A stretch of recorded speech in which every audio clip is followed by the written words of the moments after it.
So I want to talk a little bit about value investing in the crypto space and looking at fundamentals when you invest in crypto.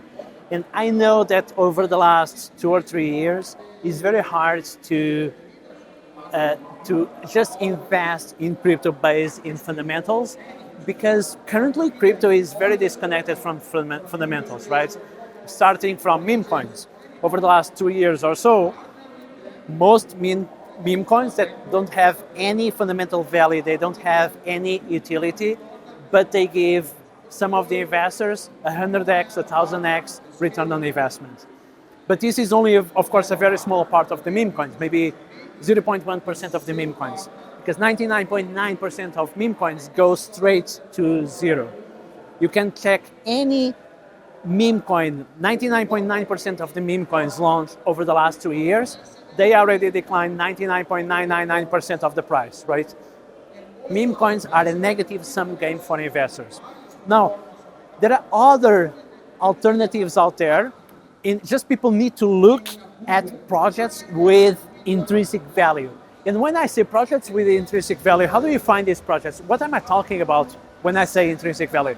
Well, I'm talking about projects or layer ones or whatever is the crypto that has real users, real transactions, real fees, and real revenue, on-chain revenue being created. There are websites where you can check this. Token Terminal is one of them, where you can check on-chain revenue of different DeFi projects, of different layer ones and so on. And if there is on-chain revenue, you can have models such as the discounted cash flow model that is used to evaluate stocks. You can bring it to the crypto market. In fact, a couple of years ago, I wrote a book called Digital Asset Valuation Framework, where I bring value investing to crypto. So this is kind of the Benjamin Graham of value investing for crypto. Okay, the same way you can evaluate stocks, you can adapt those models for the crypto space. And you can adapt them, but again, you cannot use them in projects with no utility, projects that are just hype or meme coins. You need to use them in projects that have real on-chain revenue. And talking about on-chain revenue, so you can find, okay, you have DeFi protocols, which kind of can resemble an online bank, right, or online exchange or online lending protocol. It kind of pretty much works like a bank, right? You can have layer one chains. The Ethereum network, for example, generates on-chain revenue. Bitcoin network generates on-chain revenue. The Peak network generates on-chain revenue. And you can also have this is what I really like, you can have DePIN projects, decentralized physical infrastructure. And why I like decentralized physical infrastructure is because you really have real world on-chain revenue. What I mean by that is that, for example, you can have a DePIN project that is, for example, tokenizing solar panels. You can have a DePIN project that is tokenizing self-driving cars. Robotaxis will be here soon, right? And these robotaxis can either be owned by large corporations, and you can live in the future, 50 years from now, where most of the value accrues to the same people, to Wall Street and so on. Or you can have a world where these robotaxis, for example, are tokenized. They are generating on-chain revenue to their token holders. And everything happens on-chain. Everything is transparent. And that's why I'm very excited about the DePIN space and the RWA, real-world asset space, because can really bring this on-chain revenue. So I know that over the last 2 years, value investing and fundamental investing in the crypto space is really disconnected. That's why at the moment, despite the fact that Bitcoin is close to all-time highs, most altcoins are really lagging behind, right? In the previous bull markets, like when Bitcoin goes up 5%, you have altcoins going up 10 or 20%. That was very, very normal.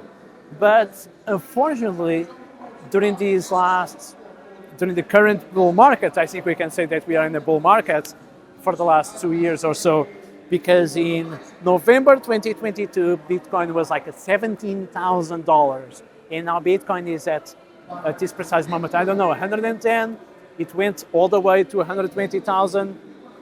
So if you bought Bitcoin in late 2022, like I was telling everyone close to me, everyone in my community to buy Bitcoin at $17,000, $20,000, you'll have made 5 or 6x return on investment. But anyway, going back to the fundamentals, typically in the previous bull markets when Bitcoin goes up 5%, altcoins go up 10, 20%. It was everything in the craziness. But now these altcoins are really lagging behind, including the ones with good fundamentals.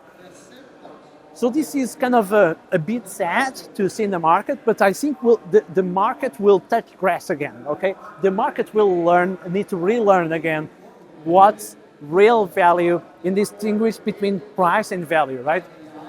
Price is what you pay, value is what you get, right? When you pay for a certain price in the project that doesn't have fundamentals, that is just a meme coin, you get very little value, and these meme coins go to zero. So I really still believe that value investing in crypto is something that we can do. Now I'm pretty much just waiting for the market to get real again, for the markets to get back to the fundamentals, and maybe we need to have another bear market for people to understand that they need to invest in projects that have like something happening, right? Going back to the Peak network, so Peak has at the moment over 5 million wallets, right? They have over 3 million on-chain machines, 3 million machine wallets created, 3 million different kinds of devices and machines connected to the Peak network. And this is what I call fundamentals, right? So yeah, let's keep it real when investing in crypto or stocks or pretty much any investments. You really need to look at, you need to look at the fundamentals, and you need to learn from Warren Buffett. I think if Warren Buffett was to invest in crypto, he would probably invest in the DePIN space because it really has that on-chain revenue, right? So yeah, that's all for now. And I'll see you in the next one.